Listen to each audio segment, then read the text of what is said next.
So then there's this incredible organism that hasn't evolved since Devonian time. If you look at it, it looks like a horseshoe crab. They get to be the size of, I've seen them as big as a silver dollar. They're often at least the size of a quarter.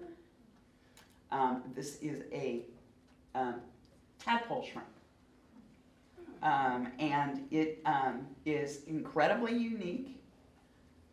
It lives in a lot of different kinds of water quality and water temperatures. It's an amazing animal. It filter feeds by swimming around and brushing its feet against the bottom of the mud, and then it'll encounter some other organism, sometimes even an endangered fairy shrimp, and will just eat it. So it's a predator. It's very good at it, but it's also quite endangered. So my earlier question was, what were all these people doing, or what was all these animals and people doing at the vernal pools? Well, if you look at that, that is an extremely large piece of protein. Now, I have never eaten a tadpole shrimp. First of all, it is endangered. Second of all, I think they would be really a little too crunchy. But that's got to be what a lot of the waterfowl are going after.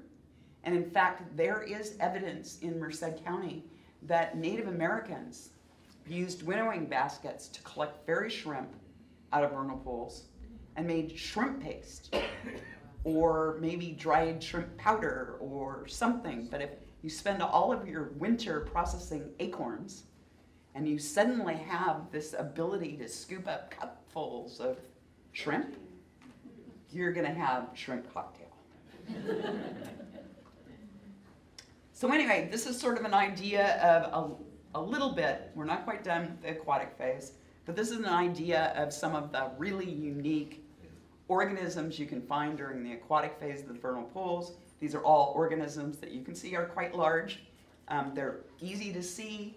If you go out on a vernal pool tour by going to vernalpools.org and looking up the tours, almost every single one of those tour groups has a special permit from the federal government that allows them to dip up these organisms to show to the public. So, you know, take advantage of it. Particularly, I mean, Jefferson Prairie is not that far from here. It really isn't.